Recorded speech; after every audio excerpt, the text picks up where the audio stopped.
جیسے ایسے ہی مسئلہ ہے نا جی، ایک بندے نے روزہ رکھا ہے، آپ میں سے ہم میں سے کسی نے، اور وضو کرتے ہوئے اس کو روزہ یاد ہے لیکن بے احتیاطی سے اس کے حق میں پانی چلا گیا کلی کرتے ہوئے، تو اب اس روزہ تو اس کا ٹوٹ جائے گا. پھر یہ مسئلہ بھی یہی ہے، شرعی مسئلہ بھی یہی ہے.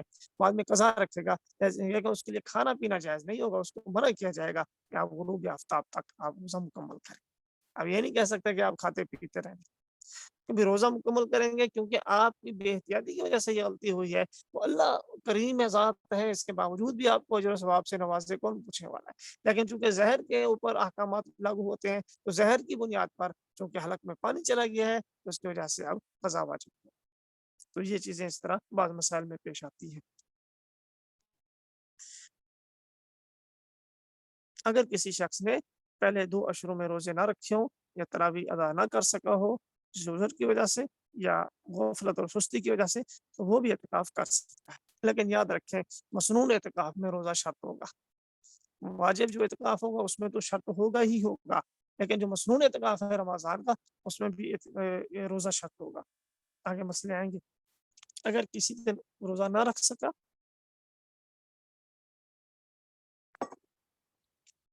بیماری کی وجہ سے یا عذر کی وجہ سے، معتکف صاحب، تو اس کا سنت اعتکاف ٹوٹ جائے گا. باقی اس کو اعتکاف سے جانے کا نہیں کہا جائے گا، اس کو یہی کہا جائے گا کہ آپ اپنا اعتکاف پورا کریں. اگر کسی شخص نے پہلے 2 اشروں میں روزے نہ رکھے ہوں یا تراویح نہ پڑھ سکتا ہو، تو وہ بھی اعتکاف کر سکتا ہے. ایک شخص ہے، اس کے جسم سے بدبو آتی ہے، اور یا ایسا مرض ہے جس کے جیسے لوگ تنگ ہوتے ہیں اور لوگ تھوڑا اس سے دور دور رہنا پسند کرتے ہیں، لوگوں کو اس سے تھوڑا تکلیف ہوتی ہے، اذیت ہوتی ہے. ایسے شخص کے لیے ضروری ہے، افضل بھی ہے اور ضروری بھی ہے کہ اعتکاف میں نہ بیٹھے تاکہ لوگوں کو اذیت نہ ہو.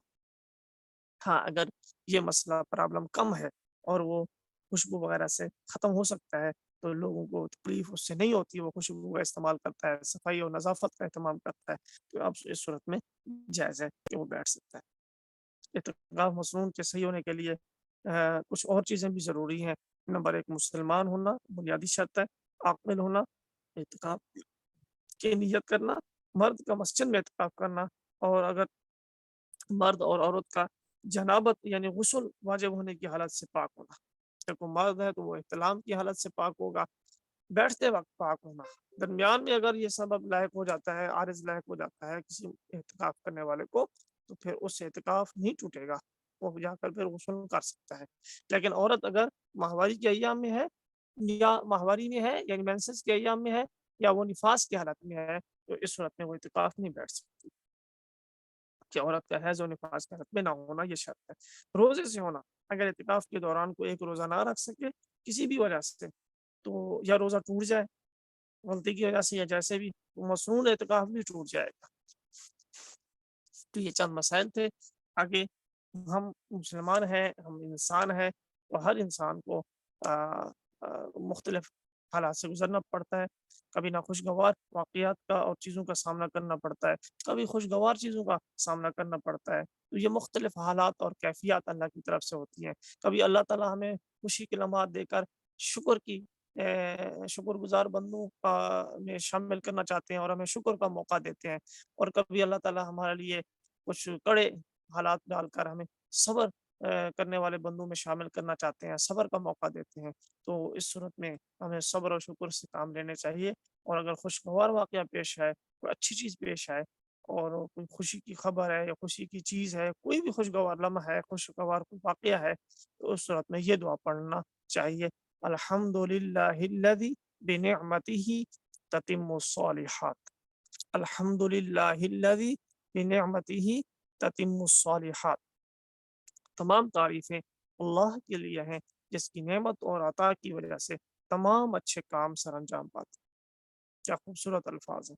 اور اگر ناخوشگوار واقعات یا کوئی اس طرح کی چیزیں پیش آئیں تو یہ پڑھیں: الحمد للہ علی کل حال.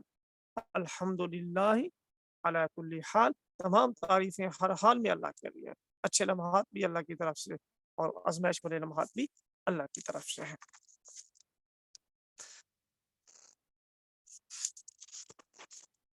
یہ سبق نمبر 15 ہے.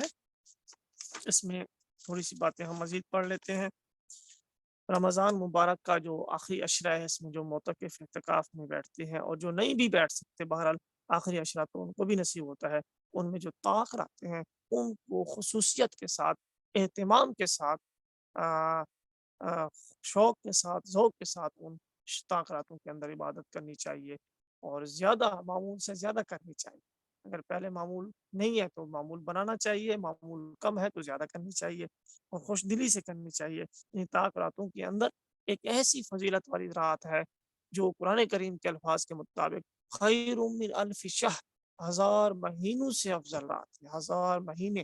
اب اندازہ کریں ہم میں سے کون بندہ ہے جس کی زندگی 1000 مہینوں تک ہوگی؟ بہت کم لوگ ہوں گے. کتنے کتنے یعنی کہ مطلب سال بن جاتے ہیں 1000 مہینوں کے، 83 سال غالباً، یا 80 سال یا 83 سال کے لگ بھگ بنتے ہیں. بہت کم لوگ ہوتے ہیں. اور پھر اس میں یہ بھی ضروری نہیں ہے کہ جس کو 83 سال اور 1000 مہینوں کی زندگی ملے تو وہ 1000 مہینے عبادت میں ہی گزارے اور ہر لمحہ عبادت میں بھی گزارے. یہ بھی تو کوئی ضروری نہیں ہے. اس ایک یعنی کہ شب بھر کی جو عبادت ہے، رات بھر کی عبادت، ایک رات کی عبادت ہے، 1000 مہینوں سے افضل ہوتی ہے. تو لیلۃ القدر بھی طاق راتوں میں آتی ہے. حضرت ابو ہریرہ رضی اللہ تعالی عنہ سے روایت ہے کہ رسول خدا صلی اللہ علیہ وسلم نے ارشاد فرمایا، صحیح بخاری میں روایت موجود ہے، حدیث نمبر 35، من قام لیلۃ القدر ایمانا واحتسابا غفر له ما تقدم من ذنبه. جس شخص نے ایمان کی حالت میں خلوص نیت سے لیلۃ القدر میں عبادت کی، اللہ تعالیٰ اس سے گزشتہ تمام گناہوں کو معاف فرما دے. لیکن اس فضیلت کے حصول کے لیے رسول اللہ صلی اللہ علیہ وسلم نے 2 شرطیں ذکر کی ہیں. آقا مدنی صلی اللہ علیہ وسلم نے فرمایا 2 شرطیں ذکر کی. نمبر 1، عبادت کرنے والا مومن ہو. جس شخص نے ایمان کی حالت میں، من قام لیلۃ القدر ایمانا، ایمان کی حالت میں، یعنی عقیدہ صحیح ہو. اگر ایمان سے مراد یہ عقیدہ ہی ٹھیک ہونا نا جی. مشرک ہوتا ہے عقیدہ غلط ہوتا ہے، تو جو مومن ہوتا ہے عقیدہ ٹھیک ہوتا ہے، اس لیے اس کو ایمان کی دولت نصیب ہوتی ہے، اس لیے اس کو مومن کہا جاتا ہے. تو من قام لیلۃ القدر ایمانا، تو پہلی شرط آقا مدنی صلی اللہ علیہ وسلم نے ایمان کی ذکر فرمائی کہ عقیدہ ٹھیک ہو. اگر عقیدہ ہی غلط ہے تو ایک لیلۃ القدر نہیں بلکہ 1000 لیلۃ القدر بھی عبادت کرتا رہے تو وہ محروم رہے گا، اس کو یہ فضیلت نہیں ملے، کیونکہ عقیدہ اصل اور بنیاد ہے. تو عبادت والی عمارت کیسے کھڑی ہوگی؟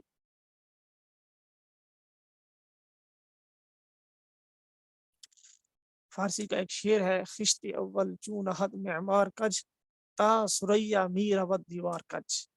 کہ اگر پہلی اینٹ جو بنیاد کی اینٹ ہوتی ہے اگر وہ سیدھی نہ ہو، وہ ٹیڑھی ہو، تو وہ اس بنیاد ٹیڑھی اینٹ کے اوپر جو دیوار قائم ہوگی، چاہے وہ سوریا ستارے تک بھی اوپر چلی جائے، وہ ساری دیوار ٹیڑھی کی ٹیڑھی رہے گی. کیوں؟